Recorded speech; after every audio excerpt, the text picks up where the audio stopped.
Hi there, Paul Byrne from Bitonto Pizza, and I've been waiting weeks and weeks for this moment. I'm so excited. Today at my office, a book arrived in the mail, and we're gonna talk about this book for this whole video, but you're gonna love it.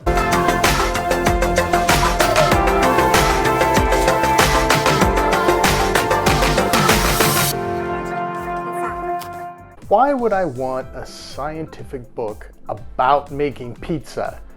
I don't want my pizza to feel like it comes from a laboratory or a factory or out of a cookbook. I want it to come from my heart. I want it to be mine, and I want it to have an authentic, genuine taste. Well, that's a great question, and that's how most of us think about making pizza. And before I answer that question, let's talk about what's in the book first. So the book centers on this process that I've outlined here.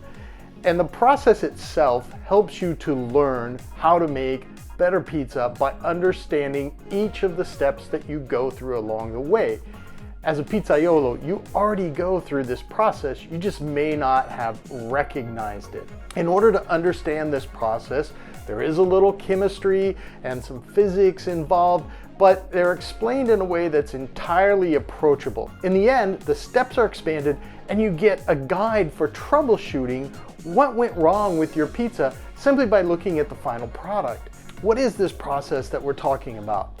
Well, it's really breaking up the process of making pizza into these steps here. The first one being the dosaggio ingredienti, simply making sure you have the right measurements, measuring your ingredients properly. The next step is the impastamento, making dough. One of the things I've always wondered about is type 00 flour. Like, why do we use that? What's so important about that? And then there are all these measures about the flour itself. The W rating, or the P to L ratio, or the hydration.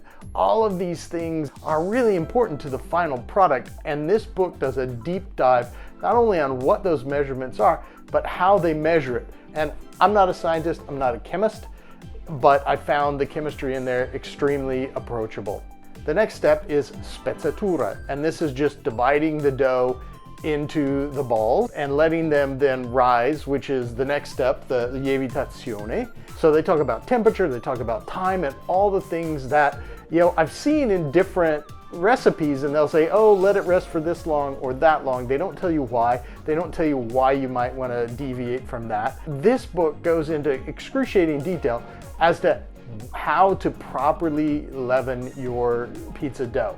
The next step they call laminazione, and that's essentially stretching the dough. The Italian word laminazione is essentially the same as lamination in English, which is flattening something into a thin sheet. That process is also incredibly important, and how it's done and what's not done during that process is just as important, and the book explains all that to you. The next step, Guarnitura, this is basically saucing and topping, putting the cheese on the pizza, and how this is done and how the ingredients are actually mixed on the pizza is incredibly important. And finally, Kotura. One of the most interesting parts of the book for me was that they actually explain step by step, phase by phase, as the pizza heats up in the oven, a process that takes no more than 90 seconds, usually around 60 seconds. And they explain why things are happening, what's actually going on inside the dough, what's happening to the ingredients during that period of time. And then you break that timeline out, then you understand what could go wrong with your pizza. The last step is the pizza itself. Now, the focus of the end of the book is a troubleshooting guide. And the troubleshooting guide is amazing because it takes these steps, it breaks them out, it adds a few more steps to them and expands on them, but it provides in detail exactly what's going on during those steps and where the most common mistakes are. So this is the initial process guide. This is the final process guide that breaks it out into the errors that can occur at the different steps along the way. And you'll see there are additional steps added, but they're really just sub-steps of the above. You can see the troubleshooting guide. So looking at your final product and the different steps along the way and figuring out what happened. Why am I making this mistake?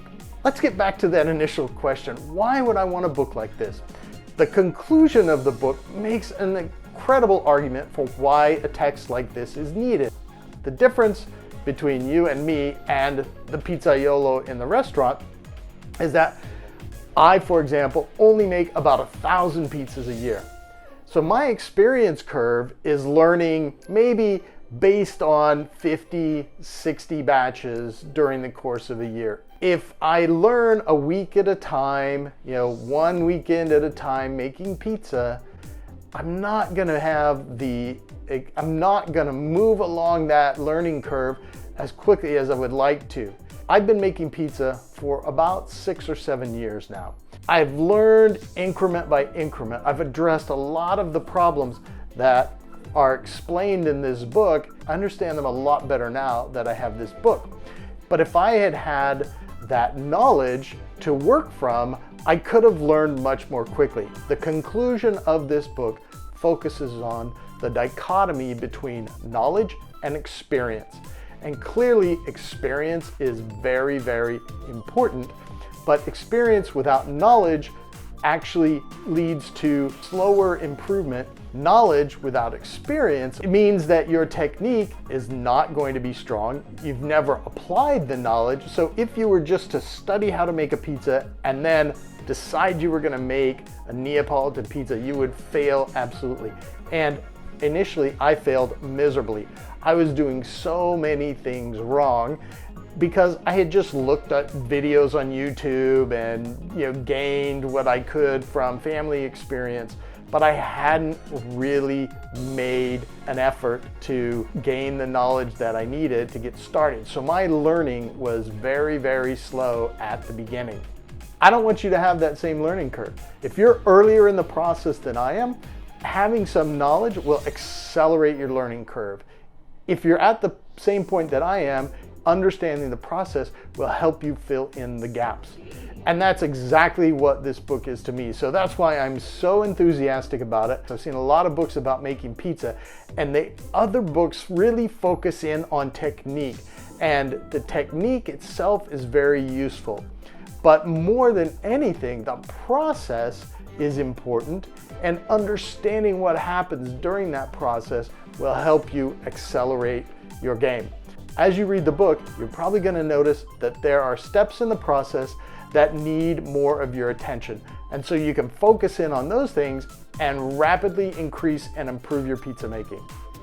I hope this video was useful for you. If it was, give it a thumbs up, subscribe, and give us some comments.